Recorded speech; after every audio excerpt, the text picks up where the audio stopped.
નમસ્કાર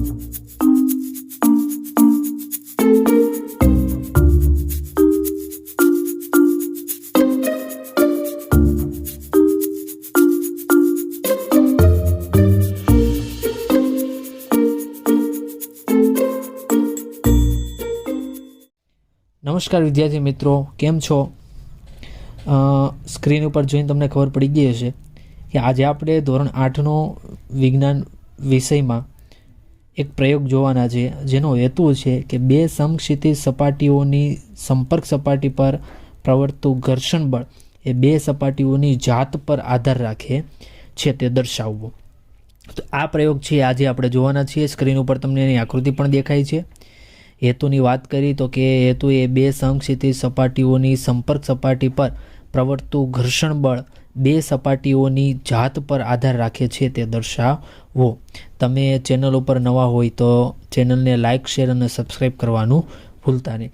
ચાલો આ પ્રયોગનો સાધનો જોઈ લઈએ. સાધનોની અંદર તમારે બે વસ્તુની જરૂર પડશે, સ્પ્રિંગ કાંટો અને ઈંટો.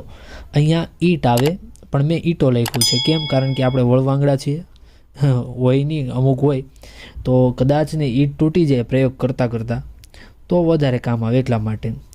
તો ઈંટ અને આકૃતિ છે તમારે પેન્સિલથી ચોખ્ખાઈ સાથે દોરવાની છે, સારી એવી દોરવાની છે. અને એનું નામ નિર્દેશ પણ અહીંયા જો ઈંટ તો એની ઉપર લખેલું છે, ઈંટ અને સ્પ્રિંગ કાંટા ઉપર પણ લખેલું છે, તો નામ નિર્દેશ પણ સારી રીતે કરજો. ઓકે વિદ્યાર્થી મિત્રો, હવે જુઓ તમે આ પ્રયોગ છે કઈ રીતે સ્ટેપ બાય સ્ટેપ થાય. તો એ આપણે લખાણ લખીએ એને પદ્ધતિ કહેવાય. તો પદ્ધતિ આપણે લખીએ તો કે સૌપ્રથમ એક ઈંટ લો. આ ઈંટને દોરી વડે બાંધીને દોરીનો બીજો છેડો સ્પ્રિંગ કાંટા સાથે જોડો. ત્યારબાદ હવે સ્પ્રિંગ કાંટાને ખેંચો અને ઈંટ જ્યારે ગતિ કરવાની શરૂઆત કરે ત્યારે સ્પ્રિંગ કાંટામાં તમને જે અવલોકન મળે છે એ અવલોકનની નોંધ તમે અવલોકન કોષ્ટકમાં કરો. ત્યારબાદ શું કરવાનું છે, તમે સૌપ્રથમ ઈંટ લટકાવી હતી, હવે તમારે ખેંચવાનું શું છે તો કે ઈંટની ફરતે પોલિથીન વીંટાળી દેવાનું છે અને એને સ્પ્રિંગ કાંટા વડે ખેંચવાનું છે. હવે તો કે ઈંટ જેવી ગતિ કરવાની શરૂઆત કરે અને જે અવલોકન સ્પ્રિંગ કાંટામાં મળે એ અવલોકન કોષ્ટકમાં નોંધો. હવે ત્રીજી વાર શું કરવાનું છે તો કે પોલિથીનની જગ્યાએ ઈંટના ફરતે શણનો ટુકડો લેવાનો છે અને એને ઈંટની ફરતે વીંટાળી દેવાનું છે, સ્પ્રિંગ કાંટાથી ખેંચવાનું છે. એવી જ રીતના ઈંટ ગતિ કરવાની શરૂઆત કરે ત્યારે સ્પ્રિંગ કાંટામાં જે અવલોકન મળે તમને એ અવલોકન કોષ્ટકમાં તમારે એનું અવલોકન નોંધવાનું છે. આટલી બાબત કરવાની છે. તો અવલોકન આપણને કરતાં માલુમ પડે છે કે સ્પ્રિંગ કાંટા વડે ખેંચેલ વસ્તુ જો ખાલી ઈંટ હોય તો સ્પ્રિંગ કાંટા પરનું વાંચન અંક 10 હશે. જો સ્પ્રિંગ કાંટા વડે ખેંચેલ વસ્તુ એ પોલિથીનનો ટુકડો વીંટેલી ઈંટ હોય તો સ્પ્રિંગ કાંટા પરનું વાંચન છે એ 40 અંક મળશે. જો સ્પ્રિંગ કાંટા વડે ખેંચેલ વસ્તુ એ શણનો ટુકડો વીંટેલી ઈંટ હોય તો સ્પ્રિંગ કાંટા પરનું વાંચન અંક છે એ આપણને 20 મળે છે. તો આ પરથી નિર્ણય શું લઈ શકાય તો જોઈએ નિર્ણય. તો નિર્ણય એ છે કે ભૌતિક સંપર્કમાં રહેલી બે સપાટીઓ વચ્ચેનું ખરબચડાપણું જેમ જેમ વધુ તેમ તેમ એનું ઘર્ષણ બળ પણ કેવું થશે વિદ્યાર્થી મિત્રો? વધારે થશે. ઓકે, તો આ પ્રયોગ છે એ તમારા પ્રયોગપોથીમાં સારી રીતે પેન્સિલથી લખવાનો છે. ત્યારબાદ વિદ્યાર્થી મિત્રો તમને પ્રયોગની નીચે જ્ઞાન ચકાસણી આપેલી છે. તો એ જ્ઞાન ચકાસણી છે એમાં પહેલી સૂચના એવી છે કે નીચેના દરેક પ્રશ્નના ઉત્તર માટે આપેલા વિકલ્પોમાંથી સાચો વિકલ્પ શોધીને તેનો ક્રમ અક્ષર પ્રશ્નની સામે આપેલા બોક્સમાં લખો.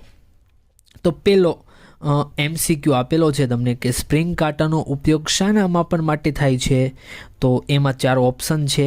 આપણે ઓપ્શનને A એટલે અમદાવાદ કહેશું રમૂજી માટે, B એટલે બોમ્બે કહેશું, C એટલે ચેન્નાઈ, D એટલે દિલ્હી. કંઈક અલગ રીતે યાદ રાખીએ. તો એ અમદાવાદમાં એવું કહે છે કે વસ્તુનું દળ, B બોમ્બેમાં એવું કહે છે કે વસ્તુનું ઘનફળ, ચેન્નાઈમાં એવું કે વસ્તુની ઘનતા અને દિલ્હીમાં એવું કહે છે કે વસ્તુ પર લાગતું બળ. તો અહીં અમદાવાદવાળા જીતી જાય છે, એટલે કે આપણો જવાબ થશે એ વસ્તુનું દળ. ચાલો બીજો ઓપ્શન છે ઘર્ષણ બળ શાના પર આધાર રાખે છે? તો એમાં 4 ઓપ્શન આપેલા છે કે સપાટીનું લીસાપણું, ખરબચડાપણું, નમન કોણ કે આપેલ તમામ. તો અહીંયા દિલ્હીવાળા જીતે છે, એટલે કે આપણો જવાબ થશે D આપેલ તમામ. ત્રીજો ઓપ્શન છે બે સપાટીઓની સંપર્ક સપાટી પર પ્રવર્તતું ઘર્ષણ બળ 8 ન્યૂટન માલુમ પડે તો તે બે સપાટીઓ વચ્ચે પ્રવર્તતું સ્થિત ઘર્ષણ બળ નીચેના પૈકી કેટલું હોઈ શકે? તો એના 4 ઓપ્શન છે, 4 ન્યૂટન, 10 ન્યૂટન, 6 ન્યૂટન, 8 ન્યૂટન. તો એમાં એ અમદાવાદ છે એ 4 ન્યૂટન જવાબ થશે. ચોથો MCQ છે કે નીચેનામાંથી કોની અસર તરલ ઘર્ષણ પર થતી નથી? તો વિદ્યાર્થી મિત્રો, આ તો બહુ સરળ છે કે તરલ ઘર્ષણ પર જેની અસર ન થાય એ છે વસ્તુનું દળ.